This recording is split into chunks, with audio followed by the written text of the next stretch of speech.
Hello everyone, welcome back to my channel. I wanted to take this time to speak on a topic that I have felt multiple times in my writing life career, that I know other writers have felt in their career, and also that many author tubers have spoken out. They've spoken out about productivity, imposter syndrome, and feeling like you have to keep up essentially with the Kardashians. In the writing community, if somebody's word count is higher than you, or they post, their productivity, and you're like, I wish I could just get half of what they do. And the reason why I wanted to talk about this is because in my weekly vlog of writing, you will see that on one night, I was not feeling very well. It was actually last night. I have horrible allergies this time of year because of ragweed. Thank you, Mother Nature, by the way. And usually with this, I get headaches. So right now I am still stuffy. I probably sound a little stuffy, and I have a big, it feels like a boulder is sitting in front of my face.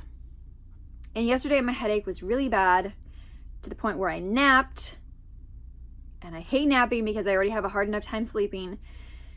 And then I just had to sleep. So with that, what I want to talk about is listening to your body and listening to your mind and where you are mentally and where you are physically, because mental health and physical health is super important to, for your productivity, for your brain, for your creativity, and overall well-being. And sometimes we as writers can really neglect both of those. Writing is a sedentary lifestyle, and it can be very easy to just sit on the couch, sit at your desk, sit in your recliner, sit outside, and just do nothing. What I have found that it's worked for me is I do a little bit of the Pomodoro method, and also just the normal advised every 40 minutes, get up, walk around for about 10 to 15, or do something. Hi, hello, future me here. When I say writing is a sedentary lifestyle, I mean that we sit a lot. And I know for me, sitting a lot is horrible for my back and horrible for my joints. So when I say I get up and move, I don't mean, oh my gosh, you should be doing 1,000 crunches.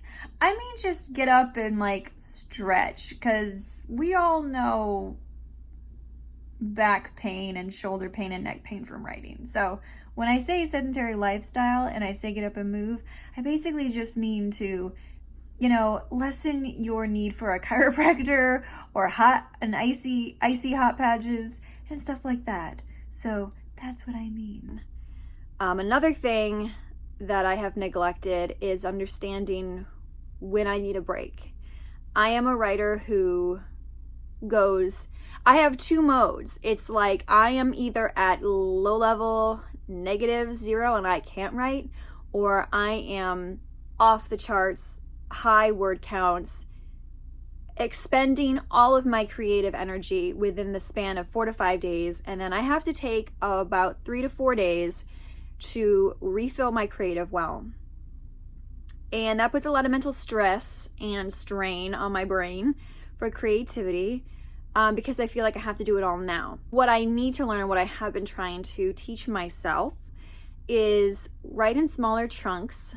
But if I have ideas, if I have those bursts of brilliance, write them down or record them some way, whether it be audio, writing, anything like that, and just write it down and wait for the next day. Let it ruminate, let it sit, let it bloom, let it blossom, Let it grow in your brain, and continue to write down those ideas, but don't allow yourself to write it. Because if I hit my word goal for the day, if I feel good and I have been moving and I have remembered to eat and I am not totally just mentally exhausted, I may continue to write.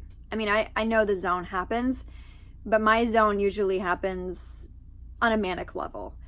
And I know that a lot of authors do this, where you just sit and you're like, I have to get the words now. I'm going to forget. This isn't going to happen ever again. I'm going to forget. And instead of writing down the notes, we write down the entire scene and we totally exhaust ourselves. Some people are different. Some people can do that. I can't. I have found that it is why it has taken me 4 years to write a 7-book series, because I do so many words in such a short time that I'm burnt. I'm really focusing on finishing this last book this month, and I got really hung up on the fact that I only got 1,500 words yesterday. Actually 1,600. So I was 900 below my normal word count goal for the day. However, I saw a meme on Facebook that really helped put everything in perspective for me, and it was this picture of this guy. This is little grid, and it's the guy in the car, and there's a guy next to him riding a bicycle, and the guy on the bike says, "Oh man, I wish I had a car." And then there was a guy walking next to the guy on the bicycle, and the guy on the bicycle said, the guy not on the bike said, "Oh, I wish I had a bike." And then a kid in a wheelchair was sitting on his balcony looking down at the guy who was walking and said, "Oh, I wish I was walking." And I was like, okay, universe, I get it. No matter where you are in your writing, there is always somebody who will aspire to be where you are, and you will always aspire to be where somebody else is. But don't neglect your own mental sanity and your health to try to be somebody you're not. Writing processes is individualistic. It's a solo sport. And if you are a magical unicorn who can co-write easily, please teach me your ways, because I'm a control freak and I would love to learn. But usually it's a very, yes, we have community. Yes, we can talk to people. Yes, we have friends and beta readers where we can really, really hone in and crunch out the hard, the plot holes, the character faults, the things that don't make sense, too much dialogue, too little dialogue, need description. We can fix that. What we have to understand, fixing ourselves can be a lonely process that we don't want to do, that we just ignore because we think, I'm a writer, I'm crazy, we're all crazy, we're all mad down here. And the fact is you don't have to think that way. I mean, to be a writer, you live 1,000 lives. And if you don't get those lives out, my thing I always say is, if I don't write this story, characters are going to strangle me. The characters are going to kill me. Mentally, they will harass and bother me. And nobody else gets this except other writers when it comes to muses.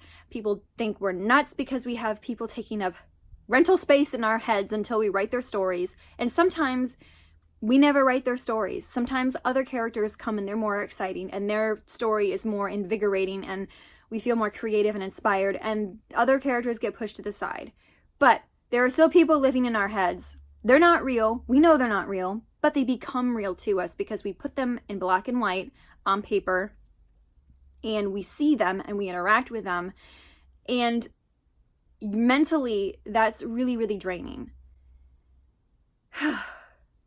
So, this whole last year, I have been struggling with the non-imposter syndrome. I have gotten over that. I'm an author, I'm a writer. I'm not a New York Times bestseller. I'm not a USA Today bestseller. I am working on me, my craft, and my writing, and that is all I can do, and that is all any of us can do. We write what we write because we love it. We write what we write because we have to, because it is our thing. It is our passion. It is our soul. We have to write what we write. Whether it's going to go big or small, we don't know. We just know we have to get it out. And this past year, I have got on the bandwagon of, I have to try this new ad sequence. I have to throw money at ads. I have to switch over formatting and back matter, and maybe I need to switch my covers to update them. Maybe I need to revamp my entire series. Maybe I need to re-release it. Maybe I need to box set it. Maybe I need to, I am working on it in audio because I'm an audio narrator, but maybe I need to hurry that along, hustle that along for another avenue of money, of revenue. And all this time I'm comparing to other authors and their productivity. And what I am totally forgetting is that I am my own island unto myself. As authors, we are our own island. Nobody is going to write the same. We may have similar styles. We may have similar voices. We may write in the similar vein or the same genre, but we are all individuals. and we are islands unto ourselves. What might work for somebody amazingly well, and good on them for their success. I am always one to say, yes, we should share and maybe ask and learn and see if we can glean little bits of information on how to make our own process better. Maybe they do something that we can add into our daily routine or our marketing strategy. But don't think you have to be just like everybody else. Because what I did was I wasted a year where I was hung up on doing what everybody else was doing, trying to keep up literally with the book Kardashians, and failing miserably because I wasn't writing what I wanted to write, because I wasn't writing the stories that were important and meant something to me. And I know people always say you should write what you know, or you should, write for genres that sell. And I'm sorry, but if you are writing in erotica and you have no passion for erotica, the readers can read that. There's no passion in those love scenes. There's no tension. It's flat. It's dull. And you're just writing to make money. And for some people, maybe that's all they want to do, and that's fine. But for me, I need something more, which is why I love AuthorTube and why I think I really enjoy this community, because we're pretty much all writing what we love to write. And we are raging against the machine and saying, this is my passion. I'm going to do it to the best of my darn ability. And I'm going to either indie publish it myself and go on it my own way, or I'm going to pitch to an agent or an editor, and I'm going to work my butt off to be trad pubbed, or I'm going to be a hybrid author. I don't know what that sound is, but it's really annoying. So excuse the loud bumps. They're doing a bunch of construction around here. But anyway, back to the point. If this seems like a rant, it might be, because this is something that I've struggled with and that I've seen people struggle with. I mean, I have friends who are constantly trying the newest, the most innovative ad algorithmic, combo to boost their numbers. And when I save the money, yes, I am going to take Mark Dawson's course, because it's proven to help people over and over again increase their numbers. However, I'm not going to sit there and because Jane Doe is doing a whole new set of algorithmic things and making so much money and her numbers are skyrocketing. That's great. That might work for her in her genre, in her field, in her area. It's probably maybe not going to work for me and mine, because we're different. But people and myself, and I could have just strangled myself, because I spent a year writing books I didn't like, writing a book or books that I didn't like, putting my series that I needed to finish for my readers on hold so that I could try to make more money. And it was the worst year of my writing career. Not because I didn't write good things. It was because I was doing it for the wrong reasons. And that's where mental and physical health really comes into it. You need to be mentally strong to be a writer, because it's a lonely gig. And as somebody who suffers from depression and anxiety, I get it. I really do. Every time I release a book, I am terrified. I shake. I walk away from the computer and I don't check the numbers for almost a couple of days. And I'm not so terrified of reviews. I'm just terrified in general of, I want people to like what I write. I understand it's not going to be everybody's cup of tea, but I still want everybody, or the majority of people, to appreciate what I write. And, with writer's block, or I get story blocks, I don't really get writer's block. It can be a really depressing state to be in when the one thing that you love to do, you can't do because you're just so burnt. So some tips that I have put into practice for myself is the following. To help me not have, I don't have imposter syndrome. I know who I am. I know what I do. But I do still have to sometimes put blinders on to stop myself from comparing myself to other authors and thinking that I'm not doing all that I can be doing, or I'm not good enough because I'm not at that level that they are. So number one is, whenever I see somebody do something great, hit high on the bestseller list, have an amazing new release. My friends have amazing new releases. I focus on their success and I focus it on them. I don't focus it as in a comparison to me. I am happy for them. I allow myself to feel that little bit of niggling of, I wish that were me, because we should all strive to be better. But I don't dwell on it anymore. I say, they did it. That should give me a goal and a hope that I can do it too, because they've been at this for longer than I have, or maybe they have more financial resources that I have.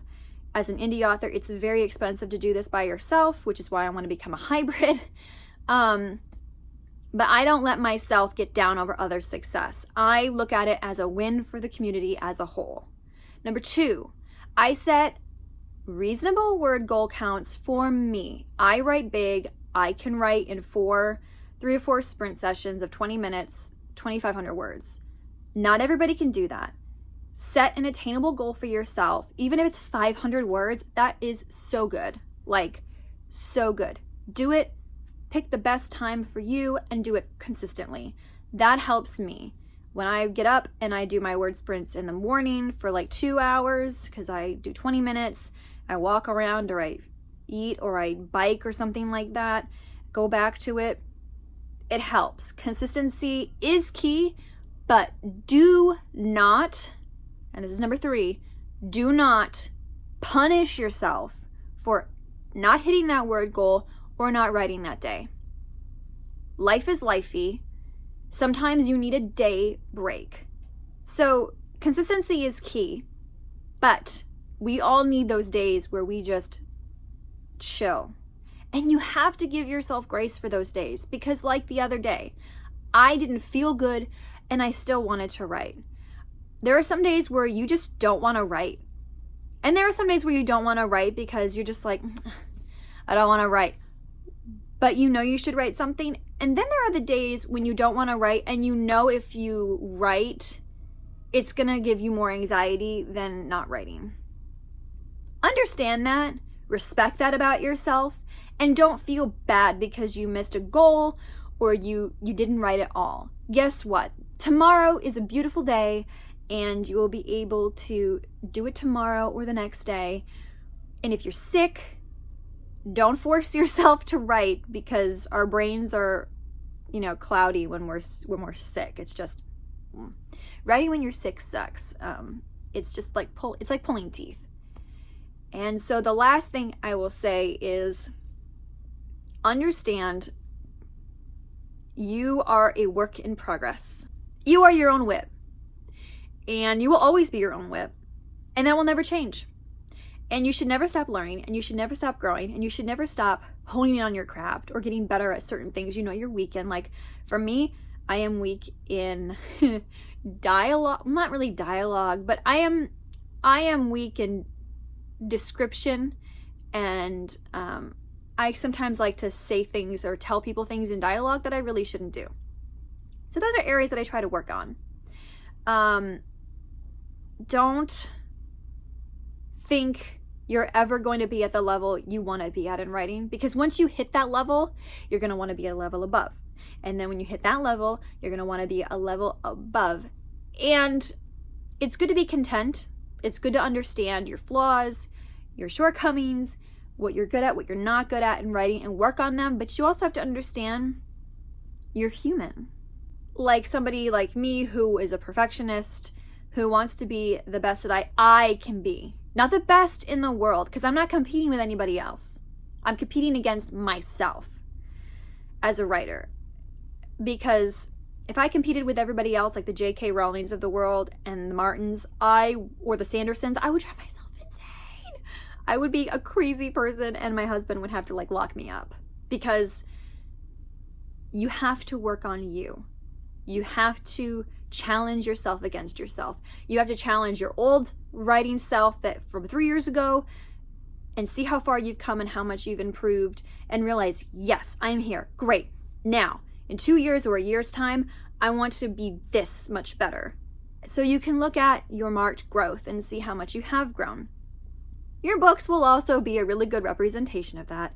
My first book that came out, It's the first book that I've written that I published. I've written other books before that are shelved, but this is the first book that I've published.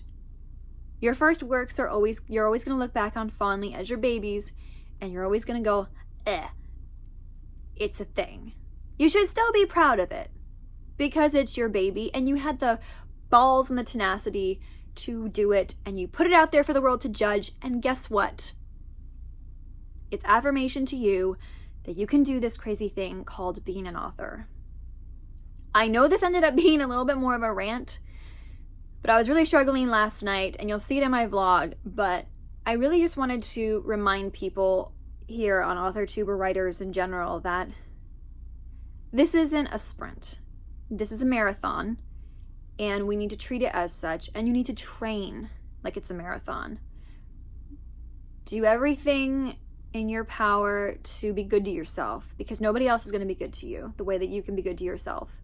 And we are always harder on ourselves than anybody else will be ever harder on us. We literally need to give ourselves, some grace in this whole process, because our own judgments about ourselves will always be the most detrimental compared to what other people will ever look and say about us. So, with that, go write what you want to write, and do it to the darn best of your ability, and don't concern yourself with the success of others. Be happy, be supportive, but realize that you are your own person.